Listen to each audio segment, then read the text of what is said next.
اعوذ باللہ من الشیطان الرجیم بسم اللہ الرحمن الرحیم محمد الرسول اللہ والذین معہ، یہ وہ جماعت ہے جو اس بیعت کی بنیاد پر وجود میں آئی ہے۔ نوٹ کر لیجیے اس بات کو، یہ بیعت کے تذکرے کے ساتھ اب یہ آیت آ رہی ہے۔ محمد الرسول اللہ صلی اللہ علیہ وسلم ایک بیعت تو وہ لیتے تھے کہ جو کوئی ایمان لاتا تھا ایمان کی بیعت، لیکن جو آپ نے اہل مکہ سے کبھی نہیں لی، بلکہ وہاں تو جس نے بھی کہہ دیا اشہد ان لا الہ الا اللہ واشہد ان محمد رسول اللہ، کوئی فارمل ڈیکلیریشن، کوئی اور اس کے لیے کوئی سمبولک کوئی اقدام نہیں تھا، الا یہ کہ کوئی باہر سے آتا تھا تو بیعت ہوتی تھی۔ اس کے بعد آپ نے بیعت مکے میں دو لی ہیں، بیعت عقبہ اولیٰ، بیعت عقبہ ثانیہ۔ اور بیعت عقبہ ثانیہ کی بیعت وہ ہے کہ جس سے اب وہ ایک جماعتی شکل بنی ہے، اس لیے کہ اس کے الفاظ کیا ہیں، متفق علیہ روایت ہے، یہ بخاری اور مسلم دونوں میں،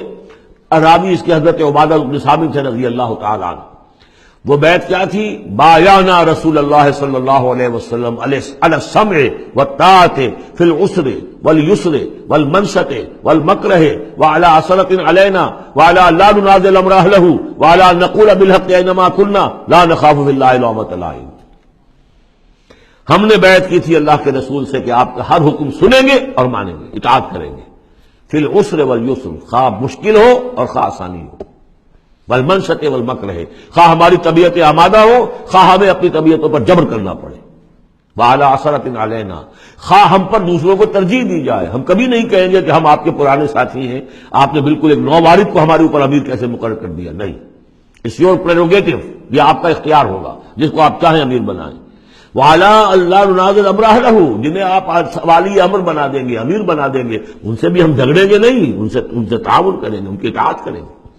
جیسے کہ ایک اور حدیث میں حضور نے فرمایا، من اطاعنی فقد اطاع اللہ ومن عصانی فقد عصی اللہ، جس نے میری اطاعت کی اس نے اللہ کی اطاعت کی، اور جس نے میری نافرمانی کی اس نے اللہ کی نافرمانی کی۔ ومن اطاع امیری فقد اطاعنی، جس نے میرے مقرر کردہ امیر کی اطاعت کی اس نے میری اطاعت کی۔ ومن عصی امیری فقد عصانی، جس نے میرے مقرر کردہ امیر کی نافرمانی کی اس نے میری نافرمانی کی۔ اب ظاہر بات ہے جب جماعتی زندگی ہوتی ہے تو ایک ہی امیر نہیں ہوتا،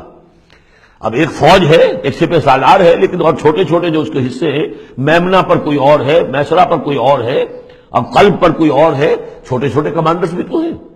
چھوٹی سی کمپنی ہے، پلاٹون ہے، پھر بٹالین ہے، بٹالین سے اوپر ریجیمنٹ ہے، ہر جگہ پر جو ہے اس کے جو آفیسرز موجود ہیں، جو کمانڈرز موجود ہیں، ان سب کا سلسلے وار سب و طاعت کا نظام اگر نہیں ہوگا تو وہ فوج کہاں ہوئی؟ اس طرح ایک جماعت ہے، ایک پورے ملک کے اندر جماعت ہے، اس کا امیر ہے، تو اس کے کئی صوبائی اس کی شاخیں اس کے امیر ہیں، تو یہ تو نظام اس طرح چلے گا۔ تو یہاں پر وعلیٰ ان نقول بالحق اینما کنا، اور آخری بات جو تھی اس بیعت کے اندر کہ ہم جہاں کہیں بھی ہوں گے حق بات ضرور کہیں گے، مشورہ مانگا جائے گا مشورہ دیں گے، وی ول ناٹ ہولڈ بیک اور اوپینینز، ہم اپنی رائے دیں گے، حق بات کہیں گے جہاں کہیں ہوں گے، لیکن اس کے بعد جو فیصلہ ہوگا فَإِذَا عَذَبَ الْأَمْرُ، جیسا کہ ہم پڑھ چکے ہیں، جب فیصلہ ہو جائے تو پھر یہ کہ اللہ اور اس کے رسول کی اطاعت لازم ہے۔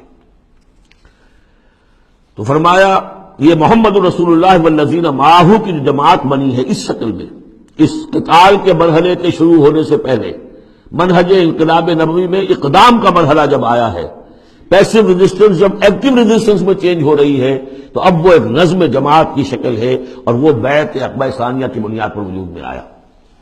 محمد رسول اللہ والذین معہ اشداء علی الکفار رحماء بینہم، اللہ کے رسول، یہ اس میں دو طرح ترجمے اس کے کیے جاتے ہیں، محمد اللہ کے رسول ہے، یہ ایک جملہ پورا ہو گیا، والذین معہ اشداء علی الکفار رحماء بینہم، اور جو ان کے ساتھ ہیں وہ کافروں پر بہت بھاری ہے اور آپس میں بہت رحم دل ہے۔ اور ایک ترجمہ یہ بھی ہے کہ محمد رسول اللہ والذین معہ، یہ سب مل کر مبتدا بنی، اللہ کے رسول محمد اور جو ان کے ساتھ ہیں ان سب کی شان یہ ہے کہ اشداء علی الکفار رحماء بینہم، وہ کفار کے حق میں بڑے سخت ہیں لیکن آپس میں بہت رحم دل ہے، رحیم ہے، شفیق ہے۔ یہ ہم پڑھ چکے ہیں سورہ مائدہ میں بھی، اذلۃ علی المؤمنین اعزۃ علی الکافرین، اہل ایمان کے حق میں وہ بہت ہی نرم خو ہو، حلقہ یاراں تو بریشم کی طرح نرم، رزم حق و باطل ہو تو فولاد ہے مومن۔ یہ شان جو ہے بندہ مومن کی قرآن مجید میں دو جگہ آئی ہے۔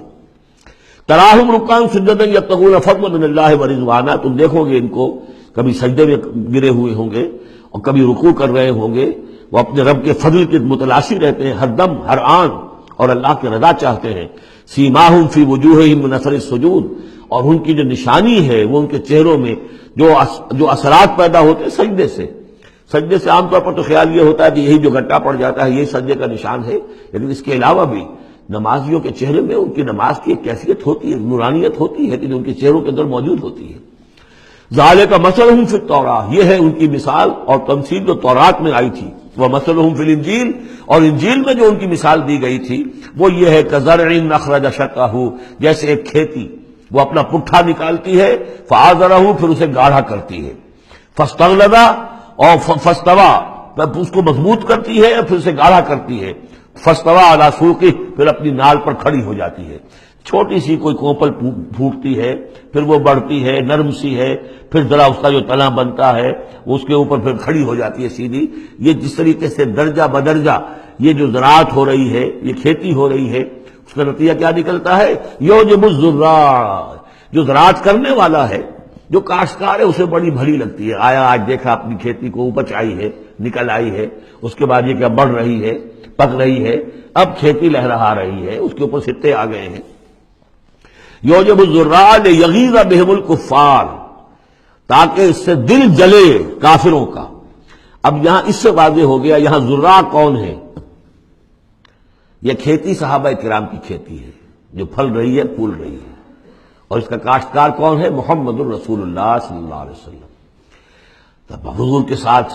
آپ کو معلوم ہے کہ جب انتقال ہوا ہے ابو طالب کا تو وہ مشکل 125 آدمی تھے، 150 آدمی تھے۔ آپ کی ایسی پوزیشن بھی نہیں تھی کہ اپنے بل پر مکے میں رہ سکتے،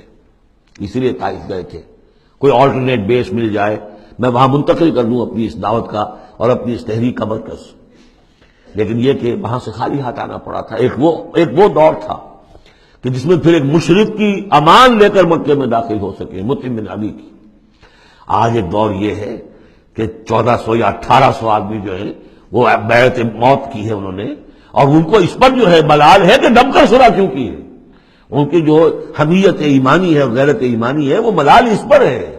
وہ جان بچنے کی کوئی خوشی نہیں ہے انہیں، وہ تو کہے کہ ہم نے دم کر کیوں صلح کرے، ہم اپنی جانیں دینے کے لیے تیار ہیں۔ کھیتی جو ہے اپج رہی ہے،